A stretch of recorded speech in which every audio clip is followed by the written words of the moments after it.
What's going on, everybody? Happy Thursday. Welcome back to another great edition of Medical Sales Live. You know what? They're all great editions. So let's see. So we got a great topic today. So today we're going to talk about something that all of you are absolutely terrible at. I rarely say that, but I guarantee you every person in this industry sucks at this. I'm almost certain of this. And actually, maybe let me back that up. It's not that they suck at it. There's just a better way to do it, which is the follow-up. Follow-up is incredibly important, right? And there's a lot of you who are actually, I will admit, let me back that up a little bit. You're probably good at follow-up, right? But how do you do it better in a more effective way? And of course, as always, you got to do a quick sound check. Perfect. Sound check sounds good. And of course, as always, how do we start the show, my friends? I see it's a little bit quiet in the comments. There we go. Now I see the comments coming. What city are you joining from? Drop it in the comments. I want to see it in the chat. You got Brent Bandy coming in from Springfield, Illinois. What's up, Brent? You got Joe Park from Dallas, Texas. Fantastic. Tadak, I know you're coming in from Huntington Beach area. Great. So let's go ahead and dive right into it. Okay. So how to follow up with text and email. Okay. Now, let me explain why this is the most important thing, is that the majority of you in the med device sphere, okay, you are not dealing with a one-call close, right? You know, even if you sell a, let's say, a disposable or a biologic that, you know, it might be easy to get a surgeon to adopt it, it's rare that it's a one-call close, right? So there's always going to be follow-up, okay? And so I want to walk you through why that's super important. So there we go. Now we got some comments coming in. There we go. Is there something going on? Is there like an event or something going on? I see a lot of, so I see the viewership going up now because we're live on Twitter and YouTube and LinkedIn. And now I see the viewers going up. Now I see a lot more of you guys. All right, there we go. Look at it. We got Simon coming in from New Jersey. We got Mary Plummer. Mary, are you new to the show? Mary Plummer from Orlando, Florida. I as many people watch this, I actually do remember the names. We got Jackson Bowman from San Diego. That's a sales name if I've ever seen it. Jackson Bowman. That's a sales name. For sure, that's a sales name. Okay. Now, what I want to show you is the importance of the follow-up. Now, I got this obviously from a different industry because I get sold to all the time. And so I noticed this follow-up process and I started implementing it in my own sales process. Mary Plummer, I knew I was right. Mary, welcome to the show. We do this every Thursday at 3 p.m. This is going to be the best sales show you're ever going to watch. You're in for a treat. Okay. So the follow-up process, and for those who, let's say you don't sell a this is a great follow-up process no matter what you do. Okay. So let's start with the first thing. Okay. The obvious thing is follow-up. Follow-ups do not kill your deals. A lot of people are very afraid to follow up because they're like, oh, you know, I don't want to seem too needy. I don't want to do this or that. And they're afraid to follow up with the prospect. Follow-ups do not kill deals. Time kills all deals, all of them. Even in my, like, you know, I have a product that technically is a one-call close, even though it's an expensive product in the thousands of dollars. I've had people who were super excited, ready to go. And I made the mistake of not following up in time. They did, you know, either they ghosted me or they just didn't close. They like something came up. Time kills all deals. So remember that. Follow-ups don't kill deals. Time kills deals. Okay. Now, the most important thing, and let me see now people are jumping in. So I'm gonna do a little bit of entertaining because see now I see that viewership number going up. I should have waited a little bit. So I got to give some love to some people who are coming on. We got Lauren Pate. Lauren, I think you're new to the show as well. Lauren Pate from Knoxville, Tennessee. Okay, fantastic. We got Ryan Nelligan come from Richmond, Virginia. What's up, Ryan? Great distributorship called Marathon Medical. I highly recommend you check them out. So time kills all deals, not your fault. Now, here's the thing that I want you to think about the follow-up. The follow-up, let me cover this real quick. The follow-up is going to be one of two themes. Can we drop in the comments some examples of what those themes are? What do you think the follow-up is? Give me a theme. I want to see some comments. Jackie says the follow-up is reminders. Okay. Wrong. Good try, Jackie. That's okay. John says follow-up is about providing value. Okay. Good. That's a better answer, right? Okay. Anybody else want to take a guess as to what the follow-up is? All right. I'm going to reveal it. The follow-up is one of two things: education or entertainment. Sometimes both, but that's what it is, what it's about. Let me tell you what the follow-up is not. The follow-up is not like, let me give you the lowest, and I'm guilty. I'm guilty about this myself, which is the most low yield follow-up. And this is why most people don't like the follow-up is, hey, just circling back, just bumping this up to the top of your inbox. And again, I've done this. I'm making fun of myself here. I've done bumping this up to the top of your inbox, just making sure you didn't miss it, you know. Or hey, did you get a chance to read my, the contract I sent you? Let me know if you have any questions. And that's how you start getting ghosted. Because the moment that a prospect opens their email, and again, there's a time and a place to put some pressure on to move things forward. But at the beginning, in your follow-up, think about yourself. When you start getting emails from somebody and it's always just bumping this up to the top of your email. Hope we didn't miss it. You stop opening those emails because you know what it's about.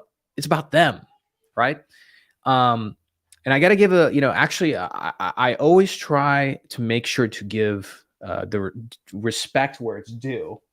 And one of those people is Jordan Stupar. Jordan Stupar was one of the top salespeople at Grant Cardone's office many years ago, but he is now broken off. And I think it's a good thing. He started his own sales training academy. I purchased his products. I think he does a great job.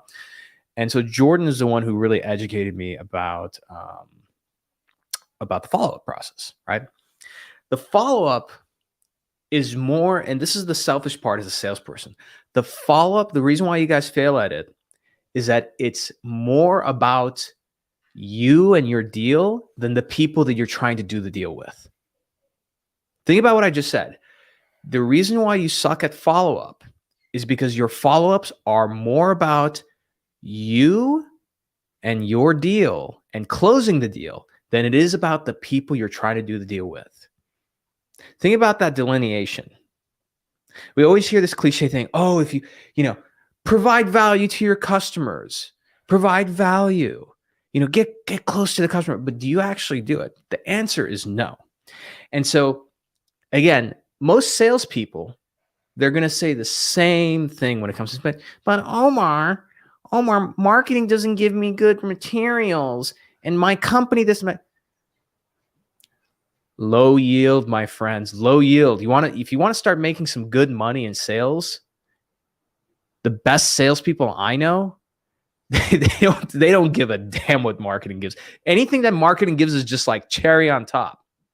And so the follow-up needs to be focused on the people you're doing a deal with.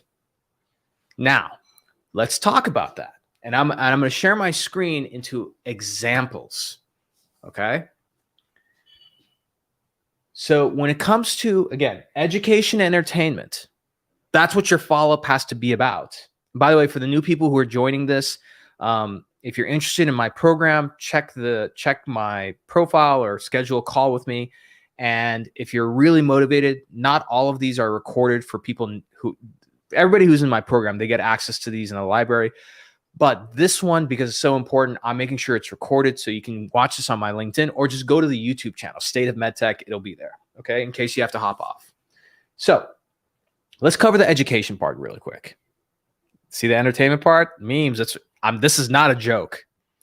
There's a reason why this works. And I'm going to get to that in a moment. On the education side, blogs, ebooks, some data, video. Simon said patient success story. That's a good one, yes. So I do put here as customer success, but I put an asterisk. Value adding. Okay. Here's crap follow-up education. Hey, Dr. So-and-so, look at this great case study of this doctor who got this insane result with our product. Low yield. The better process is say, hey, look at this case study with this great result this doctor got. here's what you should consider, right? Like, you want them when they walk away, when someone, think about social media. Okay. If you look at all of my content serves to do one of two things: educate you, entertain you. Educate, entertain. It's like one of two things, if not both. How often do you guys see me selling my stuff? Probably not often enough. I don't ever do it. I should probably every now and then do it. It's a good idea, right? And that's the same thing when it comes to the follow-up process. When somebody opens the email, so the moment you have your meeting, right, and you're following up, you're now setting the expectations for the behaviors that they're going to learn from you. Which means if your follow-up, the first thing is, oh, hey, just bumping this up to the top of your email. Oh, did you see my last email? Did you review this? Did you, me. The more about the deal it is, the harder you are making it on yourself. And you're conditioning this person to expect that, hey, this person doesn't give a damn about me. This is all about them, all about their deal. Why do you think most physicians, they do not like salespeople? It's because salespeople are whiny, selfish little brats. And hey, all good. I was one of them. I used to be. I changed. Okay. So that's on the education side. Entertainment side.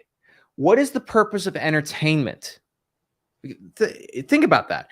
Why do some of the best brands in the world, why do they, the Super Bowl commercials? What is the purpose of that? How does that actually, like, think about it. Why would a company spend $7 million to create a commercial for 30 seconds that doesn't actually directly sell a product? It's like entertainment. Why? Because persuasion is involved. The most powerful form of persuasion is visual. Why? We're human beings. We are designed to be visual and interpret things immediately. This is why if you look at ancient history, ancient history is more about symbols. Why are symbols so powerful? Because there's no way to misinterpret a symbol. It is what it is, right? Like there's no, like, if you see the symbol for good luck in a certain language, there's no other way to interpret it. It just means good luck. You see a symbol for man or woman, there's only one way to interpret it. So persuasion is most powerful in visual formats. Okay. By the way, I do not care about your political affiliation. So if this is offensive to you, hop off the show. This is not for you. Perfect example. If you look at Donald Trump in 2016, when he ran for president, okay, one of the visuals he came up with that was extremely persuasive for the people he was trying to get to vote for him was saying, we're going to build a wall. We're going to build a big, beautiful wall. That is a lot more persuasive when it comes to talking about border security than saying, oh, we're going to invest in this and this technology. We're going to build a wall. That's persuasion, okay? Again, I don't care about your political affiliation. I don't care about your sensitivities. This is a business show, and you're signing up for business advice. If you want therapy, go to another show, okay? Sometimes we do some therapy on here. Let's be honest. This is sales. Sales is hard, okay? Now, memes. First of all, let me define what memes are. And see, now look at that viewer count. I just see it going up. That's why I like. Keep it going, guys. Okay. I'm going to show you a tool to use. All right. So stick around. In a few minutes, I'm going to do a screen share. I'm going to show you a tool, an AI-based tools. That's right. Okay. What does meme mean? Memes comes from a word memetic, which came from a book back here. If I see it, I'm going to grab it. Hold on. Let's see if I can find it, because the audience of this show, for the people who are new, they love to read, or at least they say they like to read. Let me see if I can find that book. I found it. I found the book. This is why this is the best show in this industry. Okay, so that book came from the idea of memes literally came from this book, Richard Dawkins' The Selfish Gene, written back in 1989, and it was on page, is it 57? Well, anyways, so what a meme is, if you think of a gene is a building block to life, right? A meme is a vehicle for a building block of culture, okay? Again, memes, yes, we think of them as funny things and everything. Propaganda, those are memes, right? Those are memetic, right? So think about how powerful memes can be, okay? Now, The point of the meme is that not only are they visual, but they do what? They get attention. You cannot, for the people who are new here, so some of the people who I saw, Lauren Pate and Mary Plummer, welcome. Sales is about persuasion. Everything in life is technically about persuasion. You cannot persuade unless you get attention. You have to get attention, needs to come first. I can be standing outside my house on the street with briefcases full of $1 million. I cannot give those briefcases away unless I find a way to get attention. So you have to get attention to persuade. Memes get attention, they entertain, and they educate. Okay? The whole what's the purpose of the follow-up? The follow-up is to move people forward. Okay? That's the goal of it. That's the goal. But the vehicle there, education and entertainment. Now, there's only so many things you can do to educate, right? So for example, let's talk about some education. You have the meeting, you wait a few days, don't hear anything from them, right? So this is what I did with some of the people that I was following up with, because I have some enterprise deals. I followed up like, hey, hope you're doing well. By the way, I came across this really interesting article, thought you'd like it. Hey, I just did an analysis on your company's page or this and that. I just want to share this data. Hope you have a great day. I don't say anything about the follow-up, like the meeting we had. And the result is usually people realize, oh, like this guy's actually, I owe him a response. So for example, there's a big enterprise deal I'm working on right now. I sent this guy an email like over a week ago, didn't hear anything. Did I follow up with, oh, hey man, like just, did you get my last email? I'm just bumping it up. So no, I did not do that. I sent him a completely separate email about a piece of education. I sent him some data, value add on his organization. Guess what happened next? Completely separate email. One of the people on his team I was supposed to meet with followed up and like, hey, Omar, so-and-so told me to reach out and meet with you. Great. Mission accomplished. Now let's talk about memes. Okay. Why use memes? First of all, for anybody here who's like, oh, but the doctors are really conservative, and everybody, if you're a human being, you'll appreciate humor. Everybody loves humor. And this is a great way to get a point across, because sometimes we have to, there's only so much value you can add before you're just like, hey, we need I want to do this deal with you. So like, are you serious or what? Like, again, time kills all deals. The other thing that kills deals, or not kills deals, it kills your time, is maybes. You want to get as quickly as possible to the source of truth. And most salespeople are afraid of that, which is they're afraid to hear no, right? You need to get as quickly as possible to no, either to a no or this is not the right person. Because otherwise you just keep spinning your wheels. With a meme, you can send an interesting and engaging meme that sends a point across. Such as like, hey, I'm just like, you can be a lot more direct with the meme without being direct, which is, hey, I'm just waiting. Like, like I really want to do this deal with you, right? So let's look at some memes. Okay. And I'm going to pull up an account real quick. Give me 1 second here. Boom, boom, boom, boom, boom. All right. So I'm going to do a screen share. I'm going to screen share from my Zoom. So everybody who's on my Zoom, just give me 1 second. There we go. And then for everybody who is on, is this making sense? Anybody have any questions, by the way? LinkedIn, YouTube, Twitter, Zoom. Okay. So here is a tool. And the tool is called SupremeMeme.ai. Okay. Now, by the way, if somebody wants to give me an example, anybody who's watching on Zoom, or give me an example like of a situation you're trying to get. So let's use it. Let's use say Dr. Smith, and you're waiting. Okay. So let's say waiting for Dr. Smith to reply. Okay. That's it. We're going to generate the meme. Okay. We're waiting. And now here are the memes that have been generated. So look, you can copy this, go over to your Gmail. Okay. Let me make sure that this is, yep. You can go over to your Gmail and copy this and just put it in the email and just send it out to somebody. Okay. Now let me remove that. Let me stop sharing. Let me go back and share a window. Here we go. Now I just gave everybody like a headache. Okay, give me 1 second. I'm gonna stop sharing. Sorry. If there's somebody. Oh, and of course, if I'm talking about memes, lo and behold, the great and infamous Mad Device Rep joins the show. Good to see you, buddy.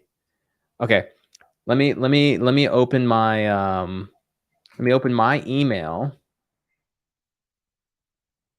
Okay. Okay. Here we go. Now we're gonna go back to presentation mode. Okay. Now I just whoops. God dang it. So freaking annoying. Sorry, everybody. Okay. Now we're cooking. All right. Everybody on Zoom, you can see this? Yes. Okay. Let me make sure my Zoom people can see. Okay. So let's go back to the text meme. So let's say when you're waiting for Dr. Smith to reply, take this. You can either download or just copy it. Go to your email, type in Dr. Smith's email.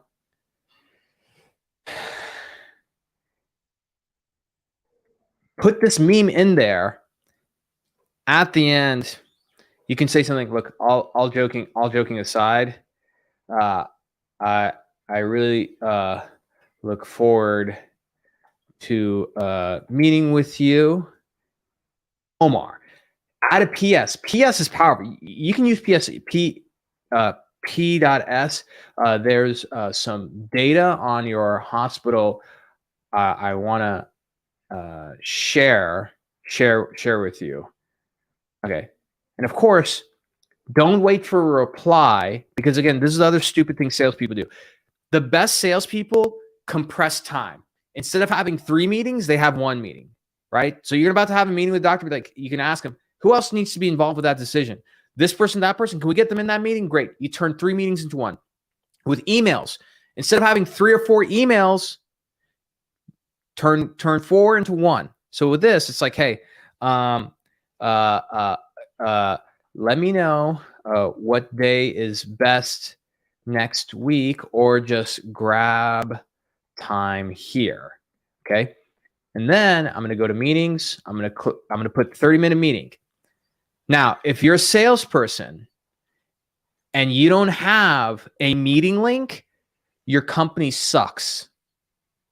You can quote me on that. Clip this video, send it to your head of marketing, send it to your CEO, and says, Omar Khatib said that if salespeople in our company don't have meeting links, that our company sucks. That's number 1. Number 2, you need to get better. It's 2023, people. You can get a lot. There's a lot of software out there. There's HubSpot, there's Calendly, where you can make free meeting links. Okay, do it. Why? Because you're bypassing this process of back and forth. So either the doctor's going to reply back, this day works best for me, and you schedule it that time, or they're just going to click. You want to make it as fast as possible. And by the way, never ask a yes or no question. Never say, can you meet this week? Can you meet next week? Because the answer is always going to be no. You ask them a question that has to give an answer, which is, what day works best for you this week? If this week doesn't work, they're going to reply next week is better or something, right? Force them to give you an answer. Okay. everybody on Zoom is loving this stuff. I knew you would. Okay. Let's go back to the memes. Okay. Let's look at some other ones. And again, think about the person who's receiving this. Okay. So that's the thing you have to keep in mind. So for example, when you're waiting for Dr. Smith to reply, okay, that's a good one. This is, all right. This one, it's a little bit too much. Like, depending on the age of the person, again, I don't mean the ages, but true. Like, there's some memes that they may not get, right? This one, yes, makes sense. Okay, let's do another one. Let's go to themed memes. Let's go to themed memes. Startup sales. Okay. I have to pick from a template. Okay. So let's see. Let's use generate meme with this template. We'll click generate. Okay. All right. So now you have some things that have to do with sales, like when you accidentally send the prospect the price is intended for internal use only. All right. So a lot of times when you make mistakes, like use memes, use humor, right, to lighten the mood. Okay. Let's go back. The other thing is you can do a search. Let's put great sales memes to send prospects. Okay. Let's see what comes up.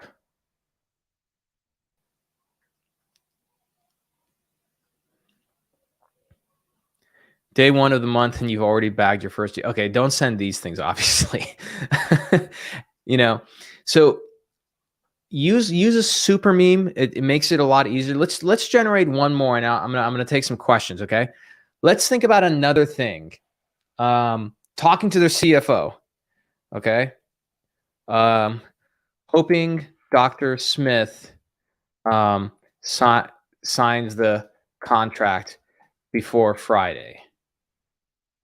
Let's generate. And again, this is an AI generated tool. So now it's generating based on natural language processing, such as waiting, etc. So yeah, it's going to pull up the ones about waiting. Okay. So I think I made my point. I don't need to go into a lot of examples, but let me come back and stop sharing the screen. Okay. The main takeaway you need to get out of this, okay? Do you need to go and start using memes in your email? No, I recommend it though because it will help. And again, you can use this in your emails, you can use this in your LinkedIn messengers. The main thing is that when you think about following up, not just with email but also with text, okay?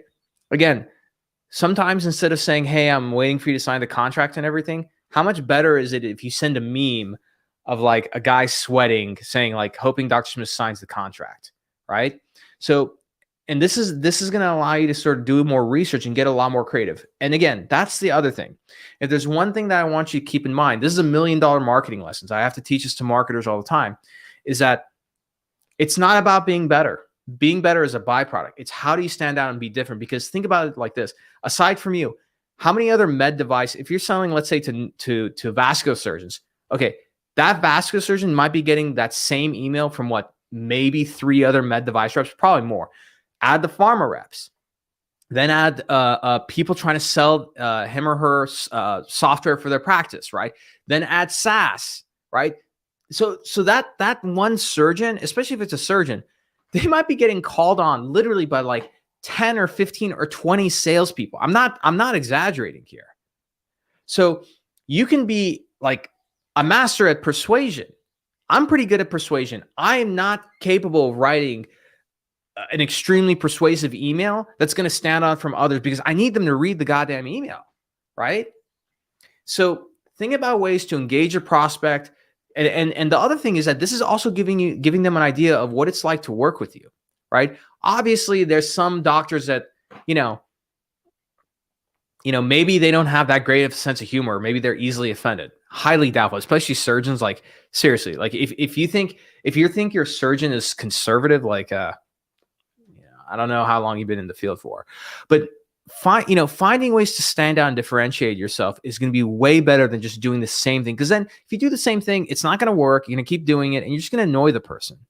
And this is what leads to doctors ghosting you. Is because your follow-up sucks. Your follow-up process sucks, and they're getting nothing out of it. This includes meetings. Why do you think, like, a big part of what I teach in my course and training and everything is like, how to use LinkedIn, not to talk about your products, but to educate or entertain. Because then when you're trying to get somebody to pay with their time, to spend time with you on a call, at the bare minimum, they've been conditioned to say, this person's really entertaining. This person's educational. They're inspiring. It'll be a good use of time no matter what.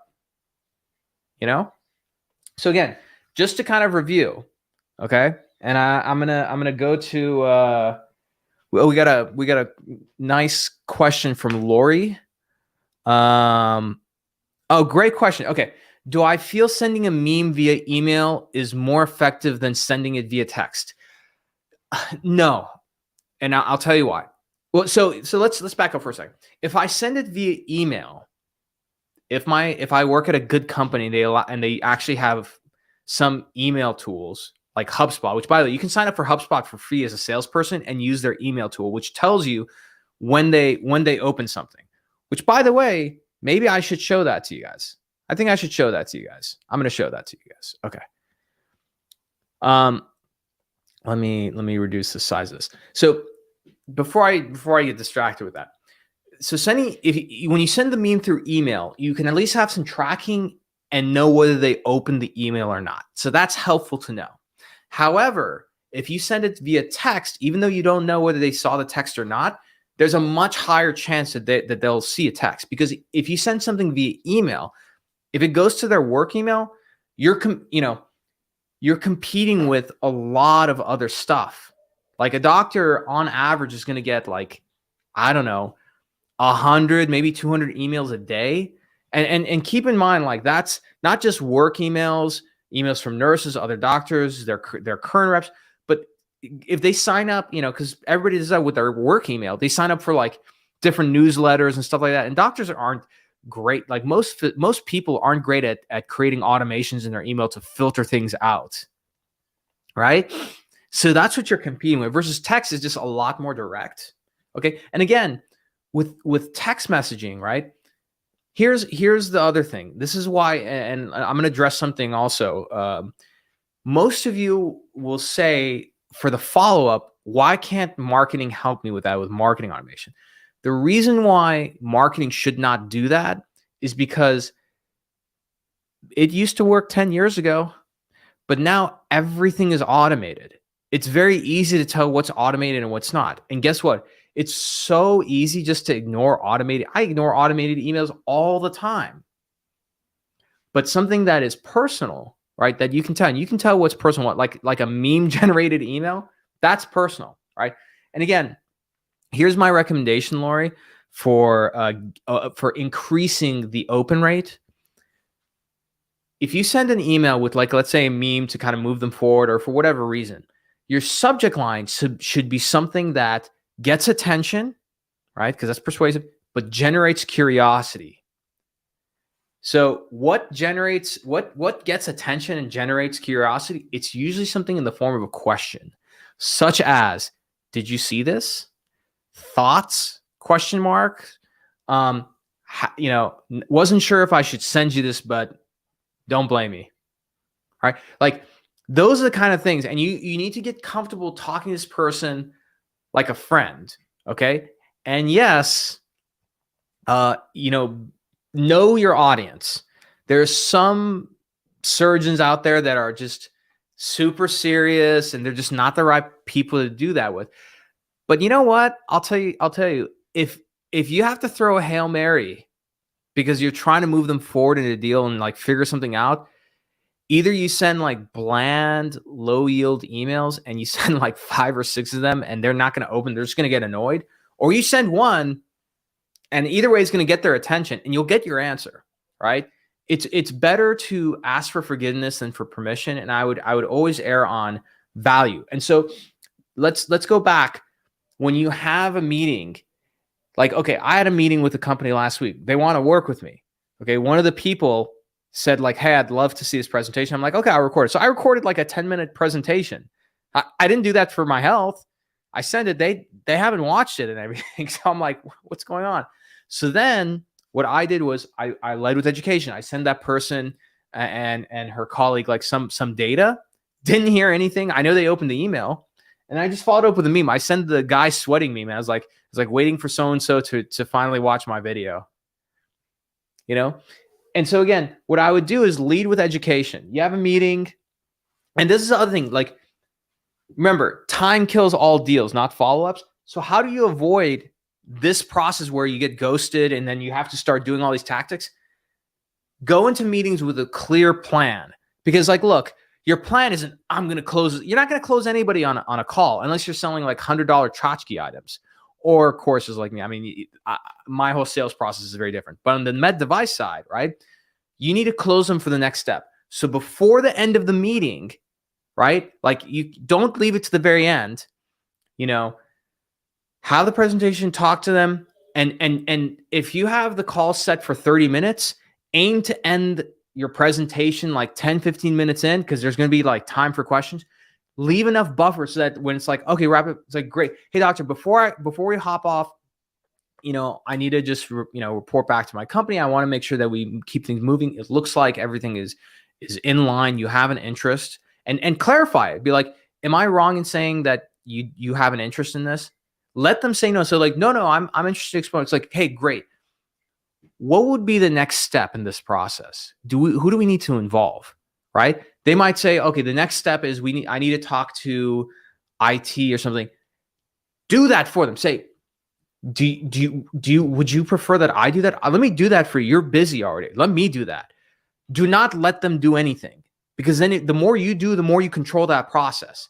You let the doctor talk to IT, you let the doctor talk to infection control, the value committee, or whoever it is. Your timeline is now like up in space and anything can happen. Own as much responsibility as possible. So if they say, yeah, actually, that'd be super helpful, and just do it right there on the call. Be like, hey, do you mind, like, let's just get it out of the way right now. Why don't you shoot an email and copy me on it? And then take your email, plug it into the Zoom chat. Be like, hey, here's my email. Why don't we just send that email now? So let's get it started. You have to, the times that salespeople are supposed to push, they don't push. And then they end up pushing when? At the very end of the quarter, when there's all these, and then now they're trying to get like all these things done in a week. It's not going to happen. Right? Chad Device, great point. Thinking of the number of times a doctor or director had to cut a meeting short because something came up. Exactly. So always have your next step planned, right? And like, be very clear about it. So if your next step is like, hey, what's the next step? We should have a meeting with so-and-so. Great. Okay. Do you have access to that person's calendar or something? Like whatever it is, right? If it's somebody that if it's like, hey, we got to have a meeting with my fellow. Great. Can I set a meeting with you because your schedule's probably busier? Let's schedule that meeting right now. And they're like, oh yeah, here, my calendar's right in front of me. Friday's good. Great. Let me put the meeting there. What's your fellow's name or email? Great. Let me plug it in. Done. You gotta be aggressive about the next step. Let me close the door. Right? And again, when you control the process, you control these steps, you own as much responsibility as possible. Now you can manage that timeline, right? And again, now we're getting off the topic of follow-up, but the area that salespeople make a mistake is when they try and they assume that when the doctor says, oh yeah, like I know who to talk to, they're like, oh great, I'm going to hang up the phone. The doctor's just going to walk on over, and they're not going to do that. You're going to spend all this time like, hey, did you talk? And this is where the follow-up starts to fall apart. Doctor says, yeah, really interesting device. I got to talk to this person. Great. And you're thinking they're going to remember this. Then you wait a few days. And now, again, this process is fine. I would prefer you avoid this process and control the process, avoid the follow-up and control the process and own it. So they say, I got to talk to this person. Great. Just to make sure that I manage things. And again, let me take this off your plate. That's what I always say. I was like, look, this is technically my job. Let me do my job. Like I don't want you to be doing my job. Why don't you, do you mind sending them an email and just copying me? That way I can just take care of this for you. Don't ask for it. Just tell them like, hey, send them an email. Why don't you add me to that thread? And let's just do it right now and just get it out of the way, off your plate. You have to start learning how to be this way. You cannot, and this is where salespeople, in terms of where to push, they push at the wrong times. They don't do it early. Early on, they're afraid to push too much. They're like, oh, I might upset the person, or I might this and everything. And then when do they start pushing? At the end of the quarter. And that's when you get this super panicky, aggressive salesperson blowing. And I've had these people call on me. They blow you up on your phone, your email. That's when you just get ghosted. You're done with that account. All right. Okay. So Let's see. What questions do we have? Any questions? Anybody on Zoom, you can go ahead and raise your hand and I'll just unmute you. You can ask a question. And then in the meantime, let's see. Twitter, YouTube, LinkedIn. What questions do you have? I see the follower count going up, which is good. Okay. Let's see. All right. Looks like we covered everything. So again, just to summarize everything, when it comes to following up with text and email, the main thing you got to remember is your follow-up does not kill the deal. Time kills all deals. And again, I want to give a shout out to Jordan Stupar, who put out great material on this process. And so I took a lot of it from him, so be sure to go and check him out. He's got a great Instagram page, by the way. I like Jordan's content. If you go look at his Instagram page, you're going to see an ad of me because he asked if he can use one of my videos for his ads. And I was like, totally cool. Time kills all deals. Follow-up is either education or entertainment. It's one of these two things. Okay? On the education side, you follow up with like a blog, ebook, data. Think about what's going to be beneficial to them. And it doesn't have to be related to your product all the time. If you got a surgeon and let's say they're active on LinkedIn, send them something that's going to educate them on LinkedIn. Go look at my content. A lot of my content has a CME attached to it for a reason. So you salespeople do not have to rely on marketing. Just use my content. Say, hey, here's a great podcast on a topic you like. By the way, you get a free CME out of it. You're welcome. Okay. That's the education side. All right. And then on entertainment side, use memes. If you're trying to get a deal across, if you're trying to wait for a call and everything, use a meme to kind of directly, address something that about the deal that's going, but at the same time, like entertain them, make it fun. Okay. And the last thing I would say is that there are some deals, the difference that I want you to think of, there are some deals that require nurturing. When I say nurture, that means they are requiring the attention based on a deal that's going to close within a normal sales cycle. If your normal sales cycle is 6 months and there's a deal that based on the size of the deal, et cetera, it's like, yeah, it's going to close that. That's a deal you nurture. There's deals that you literally farm. What does farming involve? Seasons, it takes time and everything. Farming means that the deal is it needs to be given attention based on a timeline that goes outside of a normal sales cycle. So let's say it's a huge health system and everything. You're like, this is going to take at least a year and a half. That requires farming, right? In both cases, you need very creative, systematic processes to sell. Chad Device, the great Matt Device rep, has a question. Follow-up emails. How detailed should they be? Trying to shorten mine so they are readable but capture the key action items. Homie, do I got a recommendation for you? So one with follow-up emails, not detailed at all. Because keep in mind, like how busy is your prospect and how much are they going to read? If it's going to be detailed, like it needs to be compelling. It needs to read like adult fiction, like, and that's just like my way of saying like it's hard. So don't make them too detailed.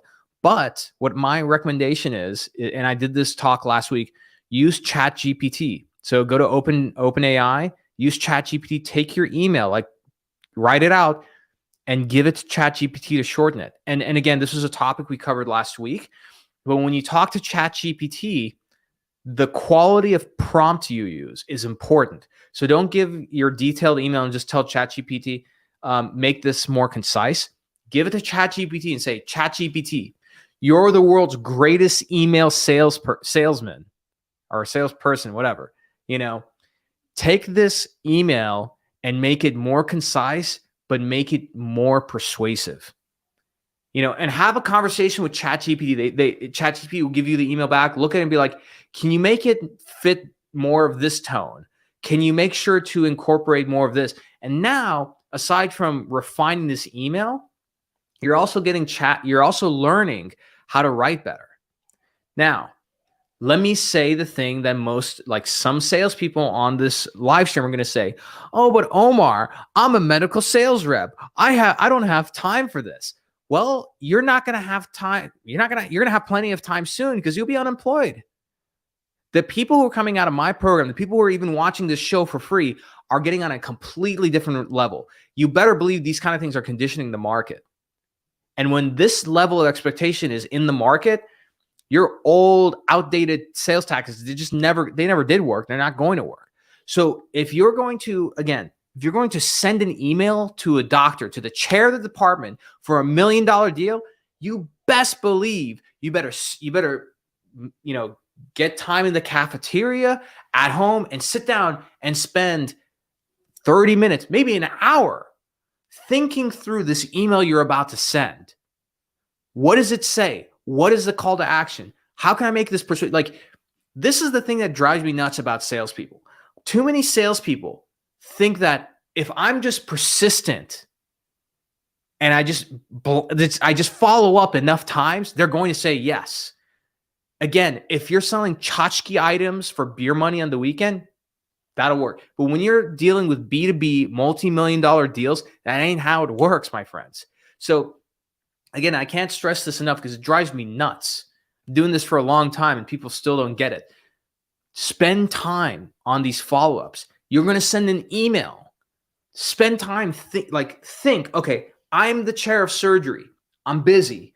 I got all these things going on. I open this email. How do I feel when I finish reading this email? Do I feel like, oh, that was like a valuable email? That was a good use of like a couple of minutes? Or do I look at it and say, man, what a moron. What an absolute, and I've had that reaction from with salespeople who are selling to me. I open their email and I'm like, what an absolute moron. What an idiot. I've had that reaction. I emailed a salesperson back this morning because they were trying to sell me something that I actually needed, but their follow-up sucked. They're annoying. They emailed me 3 times and I replied back and I was like, I have zero interest in doing business with you ever. Please stop emailing me. Because it was annoying, right? And that guy that I emailed back is lucky. He got a gift from me because I made him realize that what he was doing was wrong. Most physicians, they're not going to do that. They're just going to go and look at their computer and be like, spam. They're just going to stop looking. They don't give a damn about you. They're not going to give you that feedback, right? Brent Bandy says, I can confirm Omar's recommendation with ChatGPT. It's helped me build fast to the point emails. See, I love that. Look at that. Brent Bandy with their family. I love it. Take action on this. Like, this is all free, my friends. Brent should be. Brent, if you're interested, we'll talk. Brent's not in my program even. Brent's getting free stuff. This is just the free stuff I'm giving out, right? There's this concept of, it's a Rockefeller habit, cycles of change. How quickly do you go? Like, look at all these books behind me. Okay, I buy these books. When I read, how fast do you take information and immediately turn around and implement it, right? That's going to determine who's going to be successful, right? For salespeople, you want to move up in your career. You want to make more money. You want to have like a great career and future. Look at the gift that I just gave you in terms of your follow-up process, okay? Let me bring it back so you can see it. How many of you are going to go and implement this? Did you just get on here to watch me feel good? Like, oh, I learned something? Always remember this, whether it's books, podcasts, webinars, if the result of your learning turns into knowledge, you become a fool. You become poor, all right? Maybe even a failure. But if your learning turns into action, my friends, that's how you become wealthy. That's how you become successful. That's how you move up in your career. It took me a long time to realize that in my career. Nobody cares about ideas and knowledge. It's action. Take these ideas, take them, they're free, steal them, put it into work. Okay? So again, follow up. I keep hammering on this because I realize that a lot of these episodes, I just got to hammer on the same topic. Education or entertainment. And in terms of the education and entertainment side, start with education with your follow-up. If that's not enough, and again, when you do your educational follow-up, let's say you send a customer success story and some interesting note, hopefully either it'll hit them in their head like, oh, I was supposed to have a next step with this person, and they'll follow up, right? And if they don't, you did a bad job. Look, with my follow-ups, Okay, so I had two that booked time with me today, these enterprise deals I'm working on. Why did I did not in my follow-up email say, oh, by the way, don't forget to book time and everything. It's because I very clearly in our meeting defined what the next step is, and I sent them an email with that next step. They didn't act on it. I followed up with an educational email. Two of them moved forward.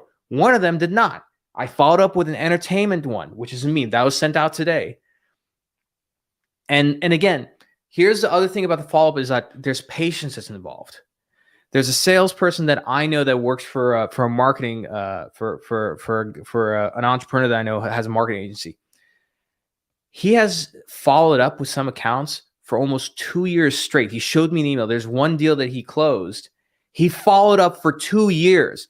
And by follow up, I mean every week or every other week, he would either send them something educational, like an article, an ebook or something, right? Or something related to customer success. He didn't do the memes so much, right? Because he had a different product. I think he did use memes every now and then. But again, his thing was like, he told me, he's like, Omar, I followed up with that customer for 2 years and they just closed. He's like, every email I alternate. I send them something of value, right? Or I send them a customer success story. Here's what I want to teach you. Here's what you can learn. Here's the result you can get with us. He did this for 2 years. 2 years. How many of you are willing to do that, right? How many salespeople throw in the towel because they're like, oh, I tried, and they're just ghosting me? Are you following this? And this is the other thing I would say. Oh, I love it. Chat. See, Mad Device Rep. Mad Device Rep might be a meme maker, but Mad Device Rep is actually pretty damn good capital rep. So, oh, and I forgot to put my I forgot to put my banner. It's okay. So the other thing I would say is like the quality of your life and career is going to be reflected in the quality of questions you ask. So if something's not working, you should ask yourself like, hey, this keeps happening to me. Why is that? You know, if something keeps happening, that doesn't mean just try harder. It means like you got to do something different. Okay. So that being said, it looks like I've beat this thing to death. I think you guys get the point. And now we're going to wrap up. So again, if you're watching this show, you got some value, go to my profile. I am doing a special actually. So I am Turkish. And so I'm trying to raise money for Turkey for the earthquakes that were there. And so to do that, I'm taking all the revenue from my LinkedIn mini course. It's like $89 if you go to my profile or go to upgrade my LinkedIn and use profile code level up my profile. And actually, let me grab that real quick. Hold on, everybody. I should be better about this. Yeah, all revenue from that course for this month, like I am giving it to. Whoops, I'm gonna give it to Turkey. So let me put that. Let me put that here.